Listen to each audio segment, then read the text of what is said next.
From Siklab Pilipinas Netball, makakasama po natin si Coach Piao Deliaga and of course si Ken, ang ating team captain ng Siklab. Magandang hapon, welcome to Sports Corner. Good afternoon.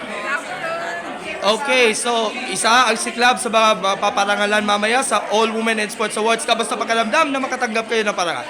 Ay, sobrang saya and very proud para sa team and sa organization ng Netball Federation namin. Ibig sabihin yung success yung program namin dito and sana tuloy-tuloy. Okay, Ken. Sobrang thankful and honored po na mabigyan kami ng parangal po. Okay, ano latest sa ating Siklab team? Ano ba ang mga aabangan natin ngayong taon? Well, we're busy preparing for the 2025 SEA Games sa Bangkok this coming December. Oo, at so far, kamusta pag-aandap? Nag-umpisa na ba ang training?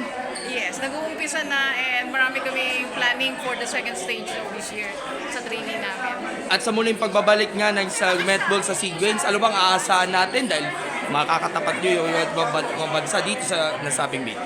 Siguro mas patitibayin namin yung defense namin. And most especially yung mga shooting namin, mas kapatid sa amin. Okay, ang last question, what defines you as a sportswoman?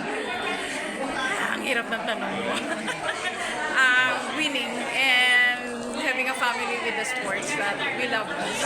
Okay, Ken, lumog na. Super proud being Filipina, women in sports. Hindi lang basta Pilipina, Pilipina kami. Okay, magpasalamat mo na sa lahat ng taga-suporta ng netball. Yes, thank you and please support us all the way to the SEA Games and kung gusto nyo matutong mag-netball, just come to us sa training sa Mabay po kayo. Alright, Ken. Thank you so much for supporting Philippine netball. Yun nga sabi ni Coach, we're encouraging every women sa Pilipinas na itry yung netball. Alright, so Ken and Coach Biao, maraming salamat po. God bless and see you sa training. Thank you.